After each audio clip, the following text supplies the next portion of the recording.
Et salut tout le monde, j'espère vraiment que vous allez bien, moi ça va nickel. Et on se retrouve pour une nouvelle vidéo et dans cette vidéo je vais vous présenter un petit peu les fédoles Noda de mon élevage. C'est parti. Bon, dans cette vidéo comme je vous l'avais dit, je vais vous montrer un peu les fédoles Noda, qu'est-ce qu'elles sont devenues, je vais y arriver. Et en fait la colonie elle explose toujours autant. Ces dernières semaines en fait ça avait vachement diminué au niveau du couvain comme vous aviez pu le voir dans certaines vidéos. Ça ne m'inquiétait pas pour autant, je me suis dit il y a une petite période de froid, les fédoles elles sont réglées aussi à l'année, elles doivent avoir peut-être une horloge interne. Mais voilà, ça avait quand même diminué, il y a des périodes ça diminue, il y a des périodes ça explose à nouveau. Mais on peut voir que la colonie se développe vraiment très bien, je vais vous montrer ça dans cette vidéo. Alors je sais pas si vous allez bien me voir avec la GoPro, j'essaierai de filmer après avec un caméscope pour que vous y voyez un peu plus.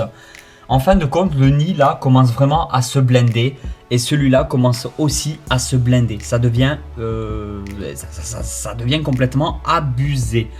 Alors bon, il y a quand même des parties un peu détritus sur les côtés, j'ai remarqué sur les angles.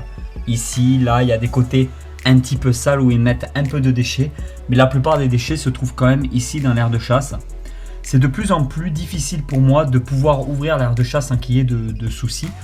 Malgré donc l'anti-évasion que je mets très régulièrement sur les côtés, ça devient assez difficile. Quand j'ouvre l'aire de chasse, en fait, je ne sais pas si vous allez voir, il y a énormément de fourmis posées qui ne bougent quasiment pas. Mais dès qu'on pose quelque chose dans l'aire de chasse, de la nourriture, ça s'affole de tous les côtés. Et ensuite, le message d'alerte passe vraiment dans les deux nids. Et l'aire de chasse devient vite saturée avec des milliers et des milliers et des milliers de fourmis. Alors, il faut savoir que malgré que ça soit des fédoles, j'ai toujours pas de problème d'évasion. Après, malgré que ça soit des nids en pierre reconstituée, bien sûr, il n'y a pas de risque d'évasion possible à ce niveau-là. Mais il peut y avoir des risques d'évasion au niveau des tubes de raccord. Parce que le tube peut très bien être rongé par les fourmis. Mais je constate qu'en fait, les tubes ne sont jamais, quand on regarde sur le côté là, ne sont jamais attaqués. Pour l'instant, malgré que je contrôle, je ne vois pas de risque d'évasion parce qu'elle ne s'attaque pas au tube de raccord, comparé par exemple aux Messor Barbarus qui, elles, régulièrement bouffent les tuyaux de raccord à ce niveau-là. D'ailleurs, je vais répondre à des questions que je retrouve souvent. On me dit souvent, ouais, tes fourmis, elles sont complètement impactées, il n'y a plus de place pour elles, machin. Mais ça me fait trop rire. Ça se voit que les personnes, en fait, regardent pas mes vidéos correctement et n'écoutent pas quand je parle. Parce que si vous regardez là, c'est vide. Tant qu'il y a des endroits vides, des salles vides, ça veut dire qu'il y a de la place. Regardez là. C'est elles qui décident de s'impacter comme ça. Mais cela ne veut pas dire qu'il manque de la place. Regardez, je vais vous montrer. Même là. C'est-à-dire que c'est vraiment les Messor Barbarus qui s'impactent toujours dans les mêmes endroits. Mais la place, elle y est toujours. Il ne faut pas oublier qu'il y a ce nid-là. Il y a ce nid-là. Il y a l'aire de chasse là qui, justement, sert aussi de nid. Alors, je ne peux pas l'ouvrir maintenant parce que ça fait bien longtemps qu'il n'y a plus d'anti-évasion qui n'est plus du tout efficace. Mais comme vous pouvez le voir, sur les côtés, c'est noir de fourmis. Mais là, au milieu, il y a bien de la place. On voit bien que les fourmis circulent. Donc, il n'y a pas de souci. Et ensuite, il y a toujours le nid qu'il y a là. Où elles mettent surtout le grenier de graines, en fin de compte. Et une partie des potoirs. Mais ça peut servir de nid. Donc, non. Regardez d'ailleurs l'aire de chasse en période calme. Non, il y a vraiment de la place. Bon, en fin de compte, c'était une vidéo sur les fédoles Noda. Et je vous montre des Messor Barbarus. C'est la meilleure méthode pour me faire insulter dans les commentaires. Bon, on redescend en bas, on repart sur les fédoles Noda. C'était pour vous dire que la colonie littéralement a explosé. Alors par contre, je manque de visibilité. Il faudra que j'observe un petit peu tout ça. Je crois qu'on a vraiment beaucoup diminué dans le couvain. Peut-être un peu plus de ce nid-là. Je vais filmer des séquences directement avec le caméscope. Et on verra ça comme ça directement ensemble dans cette vidéo. J'en profite pour vous montrer donc les deux espèces que j'avais reçues aussi de fourmi-hommes. Les Messor capitatus. Alors on voit la une. Et voilà la deuxième. Elles sont toujours en vie. Mais comme je les avais achetées sans rien, donc il n'y avait pas les ouvrières, je risque d'avoir des difficultés au niveau de cette espèce. Je verrai bien si j'y arrive ou pas. Pour l'instant, je les mets là. Elles sont chauffées parce qu'il y a toujours la partie câble chauffant qui se trouve à ce niveau-là. La sonde du thermostat se trouve ici, sur le nid. Donc on a une température intérieure. Après, la température n'est pas toujours la même, forcément. Là, ça chauffe ici à ce niveau-là. Ça chauffe ici à ce niveau-là aussi. Donc toute la vitrine est plus ou moins chauffée à une certaine température qui est aux alentours approximatifs à peu près de 22 à 24 degrés. Donc ça chauffe quasiment pas en fait.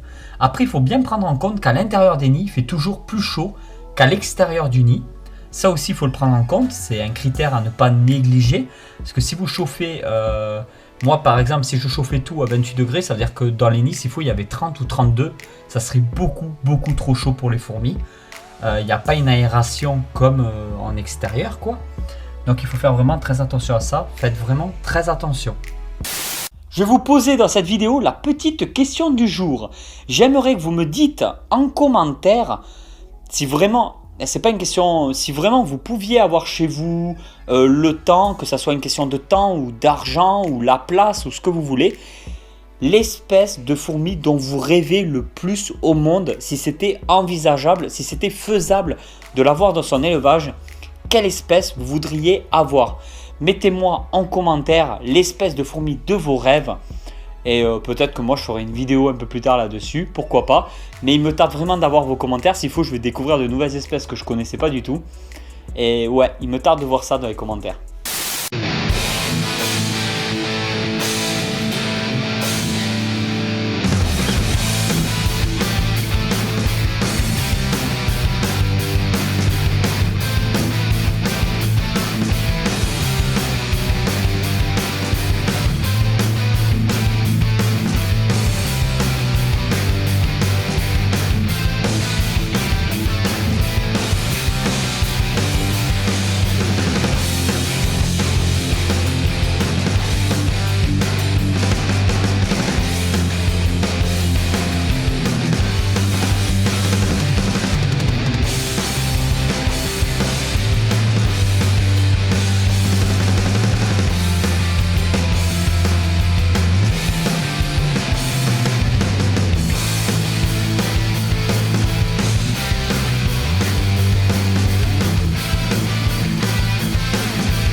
Et voilà tout le monde, j'espère vraiment que cette vidéo vous a plu. Si cette vidéo vous a plu, vous pouvez toujours la partager sur les réseaux sociaux. Vous pouvez aussi me retrouver sur Instagram.